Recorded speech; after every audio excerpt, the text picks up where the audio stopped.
বন্ধুরা আসসালামু আলাইকুম। আমি মুরাদ হোসেন। আমার এই ফেসবুক পেজ এবং ইউটিউব চ্যানেল মুরাদ লাইফস্টাইলের পক্ষ থেকে আপনাদের সবাইকে শুভেচ্ছা। বন্ধুরা আজকে আমরা দেখাবো গ্রামে বসে কিভাবে ৩০০ ফিট স্টাইলে, ঢাকার যে ৩০০ ফিট আছে ৩০০ ফিট স্টাইলে হাঁসের মাংস রান্না করা যায়। তো আমরা একটা হাঁস নিয়েছিলাম, ১.৫ কেজি পরিমাণ ওজন, ১ কেজি পরিমাণ মাংস হয়েছে। তো এই যে দেখেন, আমরা প্রথমে কড়ার মধ্যে তেল দিয়ে নিয়েছিলাম। তেলের মধ্যে পর্যাপ্ত পরিমাণে পেঁয়াজ দিয়েছিলাম, প্রায় ২ কাপ পরিমাণ পেঁয়াজ, কুচি করা পেঁয়াজ। আমরা পেঁয়াজটা ভেজে নিব। তো পেঁয়াজটা আসলে এই হাঁসের মাংসের ক্ষেত্রে পেঁয়াজটাই একটু বেশি ভাজতে হবে, কারণ হাঁসের মাংস একটা আপনারা জানেন একটা গন্ধ থাকে। তো পেঁয়াজটা যদি একটু বেশি কড়া ভাজা হয় তাহলে এই গন্ধটা প্রথমে চলে যায়। এটা হয়তো অনেকে জানেন না, বা নর্মালি এরকম করে দেখবেন, হাঁসের মাংসের গন্ধটা তখন তীব্র থাকবে না আর কি। তো বন্ধুরা আমরা পেঁয়াজটা একটু ব্রাউন কালার হওয়া পর্যন্ত ভেজে নিব। ব্রাউন কালার ভাজার পরে যে এখানে ব্রাউন কালার হয়ে গেছে, এরপরে সামান্য পানি দিয়ে দিব, কারণ না হলে কিন্তু আবার পুড়ে যাবে। কারণ পুড়ে গেলে তরকারিটা কিন্তু কালো হয়ে যাবে, কালারটা ভালো আসবে না। তখন হলুদ মরিচ এবং এই পোড়া পেঁয়াজের কালারের কারণে একটা অন্যরকম ভালো কালার আসবে না। ঠিক আছে, কারণ এই পরিমাণ ব্রাউন হওয়ার পরে এরপরে আমরা দিয়ে দিলাম জিরা বাটা, পরিমাণ মতো মশলার মধ্যে জিরা বাটা, এবং তারপরে দিয়ে দিলাম এই যে রসুন বাটা। রসুন বাটার একটু বেশি পরিমাণে দিতে হবে, প্রায় ২ চামচ পরিমাণ।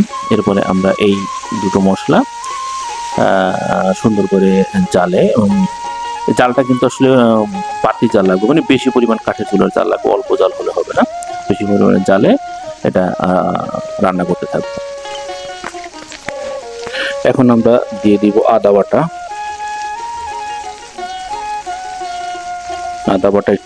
আদা বাটা বেশি দিতে হবে, কারণ হাঁসের মাংস একটু মশলা নর্মালি বেশি লাগে। পেঁয়াজ বাটা, পেঁয়াজ আমরা কিন্তু কুচি করে পেঁয়াজ দিয়েছি অনেকগুলো, বাট তারপরেও পেঁয়াজটা লাগবে। বাটা পেঁয়াজ না হলে তো আপনারা জানেন রান্না করা যায় না, তাহলে বাটা পেঁয়াজটা দিতে হবে যাতে মশলাটা গাঢ় হয়, একটু গাঢ় হয়। তো বন্ধুরা এখন আমরা পর্যাপ্ত পরিমাণ চুলার আঁচ লাগবে, অর্থাৎ আগুন বেশি লাগবে, না হলে কিন্তু এই মশলাটা ভালো করে কষবে না। তো মশলাটা কষিয়ে মানে এমন পর্যায়ে কষাতে হবে যাতে যখন তেলটা ছেড়ে দেয়, অর্থাৎ তেলটা উপরে আসে, মশলাটা নিচে চলে যায় এবং তেলটা উপরে আসে। তো আমরা এখন দিয়ে দিলাম হলুদটা। এই হলুদ যদি নিজেদের ভাঙানো হলুদ হয় তাহলে কিন্তু সবচেয়ে ভালো হয়, কারণ বাজারের হলুদগুলো আসলে কখনোই ভালো কালার আসে না। আমরা যে হলুদই কিনি, বিডি বা বলেন রাঁধুনি বলেন, তবে সেটা যদি হাতে ভাঙানো হয় তাহলে কিন্তু এটা ভালো হয়। সামান্য একটু পানি দিয়ে নিলাম। এখন আমরা কিন্তু এখনো মরিচ দিইনি, মরিচটা আর একটু পরে দিব।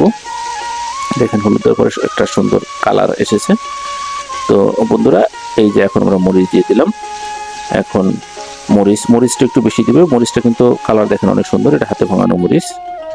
এই যে এখন আমরা সুন্দর করে, প্রচুর জাল লাগবে, আগুনের তাপটা কিন্তু প্রচুর তাপ লাগবে। এই যে দেখেন কালারটা এখন প্রায় চলে আসছে, সুন্দর কালার, মশলার কালারটা যেটা। এখন এটা একেবারে ফুটন্ত জালে রান্না করতে হবে, এবং এমন একটা সময় পর্যন্ত রান্না করতে হবে। তেল কিন্তু বেশ খানিকটা উপরে চলে এসেছে, অর্থাৎ মশলাটা কিন্তু প্রায় কষানো শেষ পর্যায়ে আর কি। তো কষানো এই পর্যায়ে এখন আমরা এই যে আমাদের যে মাংসগুলো রেডি করা ছিল, এই হাঁসের মাংসগুলো দিয়ে দিব। একেবারে ফ্রেশ করে সুন্দর করে ধুয়ে রাখা ছিল। এখন এটাকে আমরা দিয়ে এই মাংসগুলো এই মশলাতে আমরা এখন বেশ খানিকটা আমাদের কষাতে হবে, এবং লাড়াচাড়া করে দিতে হবে, ভালো করে লাড়াচাড়া করতে হবে, কারণ যেহেতু প্রচুর আগুন আছে, মানে তাপ আছে, নাহলে কিন্তু মাংসটা লেগে যাবে। আর যদি একবার লেগে যায়, মশলা বা মাংস যদি লেগে যায় তাহলে কিন্তু আসলে বন্ধ হয়ে যাবে, তখন আর খাওয়া যাবে না।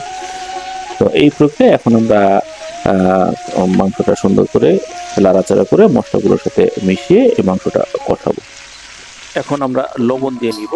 কিছুটা মাংস মিক্সড হয়ে গেছে মশলার সাথে, এখন আমরা লবণ দিয়ে দিব। যতটুকু পরিমাণ মতো লবণ দিয়ে আবার মাংসটা লাড়াচাড়া করে আমরা এরপরে এটাকে ঢেকে দিব। প্রায় 10 মিনিট ঢাকনা দেওয়ার পরে প্রায় 10 মিনিট আমাদের ঢেকে রাখতে হবে। 10 মিনিট পরে যখন আমরা ঢাকনা খুলবো, দেখেন মাংসগুলো কিন্তু সিদ্ধর পর্যায়ে চলে এসেছে। মানে সিদ্ধ এখনো হয়নি, তবে সিদ্ধ হওয়া শুরু হয়েছে আর কি, এরকম একটা পর্যায়ে। আমাদের মশলা কিন্তু সব দেওয়া হয়নি এখনো, আমাদের কিছু মশলা কিন্তু এখনো বাকি রয়েছে।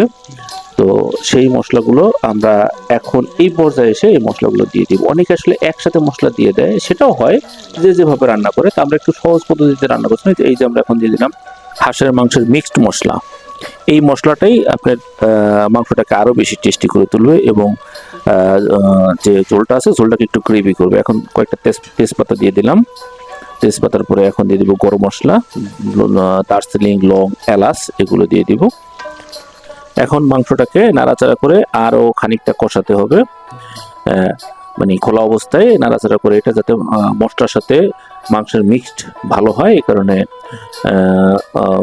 পর্যাপ্ত এখন জালটা একটু কমিয়ে দিতে হবে এখন, কারণ সিদ্ধ প্রায় মানে সিদ্ধ মাঝামাঝি আছে। এখন জালটা একটু কমিয়ে দিয়ে নাড়াচাড়া করে আমরা সুন্দরভাবে মিক্সড করে মশলা আর মাংস মিক্স করে আবার এরপরে আবার একেবারে ঢেকে দিব। বন্ধুরা, প্রায় 20 মিনিট ঢেকে রাখার পরে আমরা এই তরকারিটা এখন ঢাকনাটা খুললাম। দেখেন আমাদের রান্না কিন্তু শেষ হয়ে গেছে, মানে রান্না কিন্তু হয়ে গেছে, হাঁসের মাংস খাওয়ার জন্য প্রস্তুত রেডি হয়ে গেছে। তো যেহেতু আমরা পিঠা দিয়ে চিতই পিঠা দিয়ে হাঁসের মাংসটা খাবো, যে কারণে আমাদের একটু ঝোল বেশি রাখা লাগে, কারণ ঝোল দিয়ে সবাই চিতই পিঠা খায়।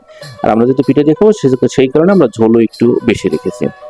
তো বন্ধুরা, আমাদের হাঁসের মাংস রান্না শেষ। তো আমাদের এখন প্রস্তুতি, চিতই পিঠার প্রস্তুতি নিতে হবে। তো চলেন আমরা এখন চিতই পিঠা বানাই।